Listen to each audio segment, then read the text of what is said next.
দেশীয় বিলুপ্তপ্রায় মাছের প্রজাতি সংরক্ষণ ও পুষ্টি নিরাপত্তা নিশ্চিত করতে নীলফামারীর সৈয়দপুর উপজেলায় ব্যতিক্রমী উদ্যোগ নিয়েছে উপজেলা মৎস্য বিভাগ।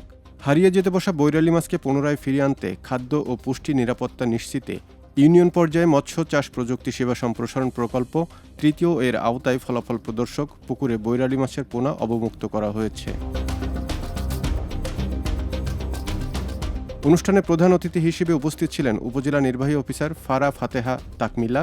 এতে সভাপতিত্ব করেন উপজেলা সিনিয়র মৎস্য অফিসার মোহাম্মদ আব্দুস সালাম। এ সময় আরও উপস্থিত ছিলেন উপজেলা প্রকল্প বাস্তবায়ন কর্মকর্তা আব্দুল মাবুদ, উপজেলা খাদ্য নিয়ন্ত্রণ কর্মকর্তা সোহেল সহ উপজেলা মৎস্য দপ্তরের কর্মকর্তা কর্মচারীবৃন্দ।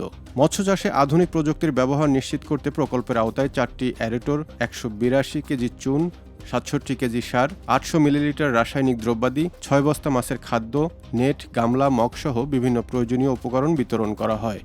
অনুষ্ঠানে বক্তারা বলেন, বর্তমান সরকার দেশীয় মাছের প্রজাতি রক্ষা ও নিরাপদ পুষ্টি নিশ্চিত করতে সরকারের এ ধরনের উদ্যোগ অত্যন্ত সময় উপযোগী। বিশেষ করে বৈরালী মাছের চাষ সম্প্রসারণের মাধ্যমে স্থানীয় মৎস্য খাতে নতুন সম্ভাবনার সৃষ্টি হবে এবং গ্রামীণ অর্থনীতিতে ইতিবাচক প্রভাব পড়বে।